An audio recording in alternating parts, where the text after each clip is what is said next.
Last week, Eskom announced that stage 2 load shedding will continue until this Thursday in order to continue replenishing emergency generation reserves. The power utility further said that during this time, it'll be working hard to return a number of generating units as emergency reserves have been further depleted due to breakdowns of a generating unit, each at Kusile, Komati and Hendrina power stations.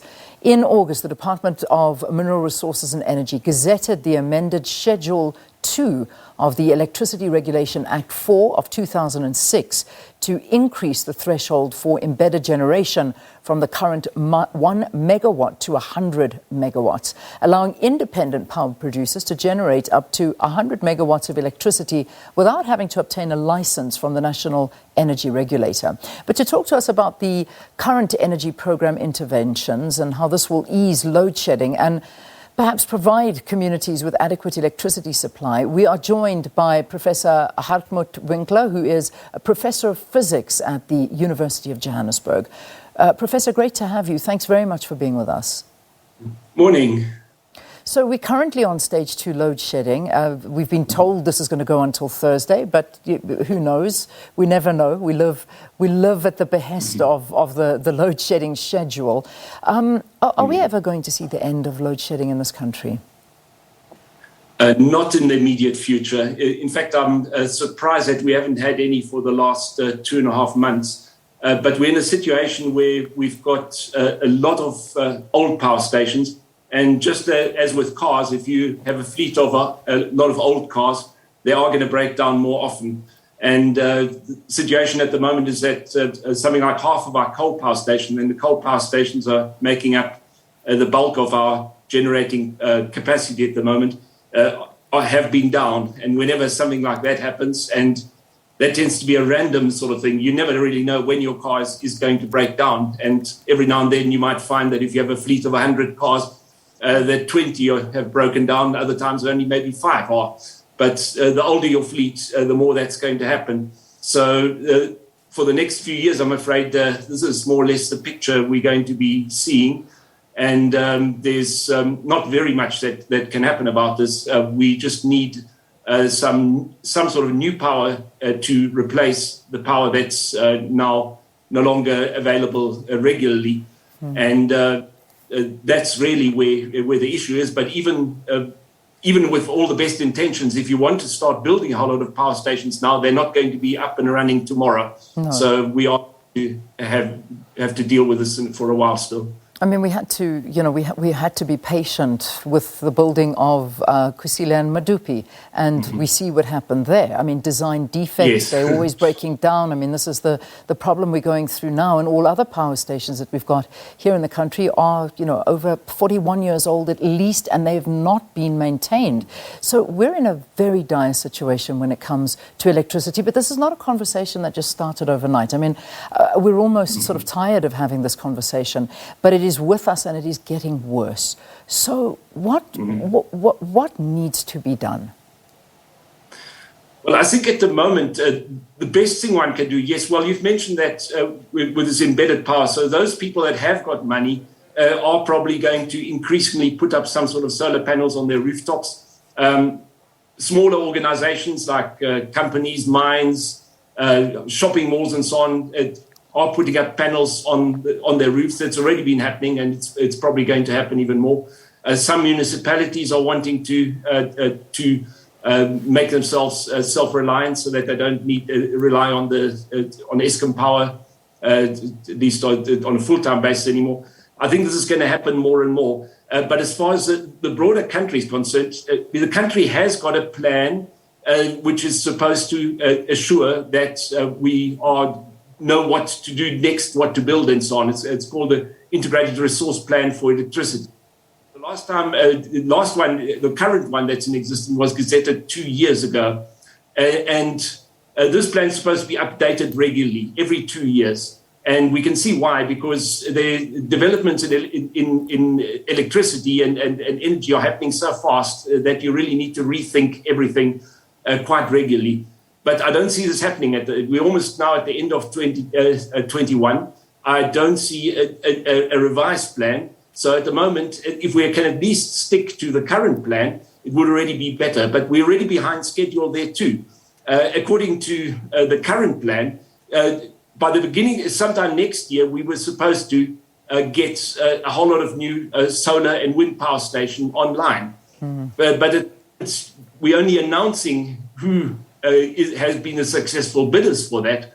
Sometime, well, it's supposed to be this month or next month. So already that process is delayed because it's only then that the people can actually start building those power stations. So we're looking at another 2 years until those this current round of solar and wind power stations actually comes online. And that's not a huge amount. That's going to make a difference of one stage in load shedding when talking in terms of that currency. So we're supposed to already get started on the next one because every year between now and I think if in the next 3 or 4 years, we were supposed to be bringing a whole lot of extra new solar and wind power stations online. Yeah. So we're talking about the longer term things with like, there's talk of some coal power stations sometime in the future, which I know is not going to happen because I'm afraid any developments in coal are just not going to be financed anymore.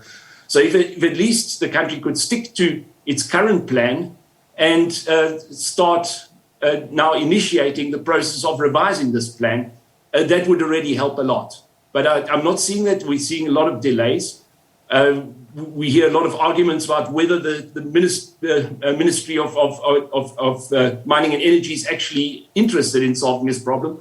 There's a lot of confusion. On the one hand, you get the president saying that, yes, we're going all renewables, also because of the various international incentives that are going to come in because of that. On the other hand, we hear a Minister of Mining and Energy talking a lot about coal and nuclear.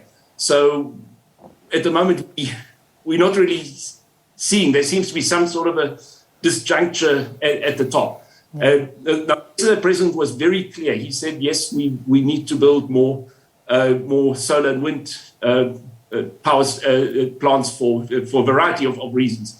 But we just need to see this implemented now. Yeah, and that's the reality, is that, I mean, there is just so much talk, and we've been hearing about this forever, whether we talk about alternative energy sources, which I'm not sure that is the route to go, because, we've just been hearing so many issues surrounding it. Then, of course, there is the nuclear question, which perhaps you want to dwell on a little bit. And then there's the dependence on coal that South Africa has when it comes to electricity, and it's a worrying dependence and a very expensive dependence as well. Mm-hmm. So we've seen numerous service delivery protests around the country due to the lack of electricity in areas.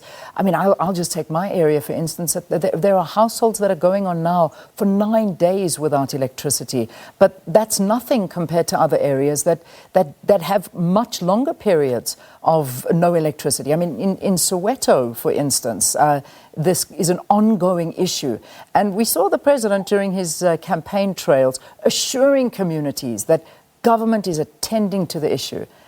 Can we really believe them now? I mean, does government honestly have a clear program and a plan to deal with the power crisis? Yeah, well, the question on the nuclear is that there's always a question of how much it actually costs, whether the country is actually to be able to afford it. But even if you do that, it's going to take a minimum of 10 years until that's ready or so. And that's just based on what you see in other countries in the world. Often it's worse than that. Even countries like France, who are extremely reliant on nuclear and would consider themselves amongst the best and also still financially resourced ones. They've been trying to get their latest power station up and running now for so many years, and they're over time. So also exactly what you mentioned with Kusile and Medupi, I think it's very likely to happen if this country was to go into some sort of a nuclear route. There's all sorts of arguments one can make in favor of nuclear. It is carbon clean and so on, but it's at the moment it's just not an option for South Africa. For a larger country like, say, China or in the Middle East, where they really have got lots of other resources to see them through the next decade or so, then one can consider it. But really not here. We'd be putting all our eggs in one basket. It would be a huge expense, and we don't really know what the energy landscape is going to look like in 10 years' time. It's already now, we are completely in a different space to what we were 10 years ago globally, but as far as prices is concerned and so on. So I don't think we can really be looking at something which we only know is going to be coming online in a minimum of 10 years from now, even according to the government plan. They don't foresee any nuclear until at the very earliest 2030.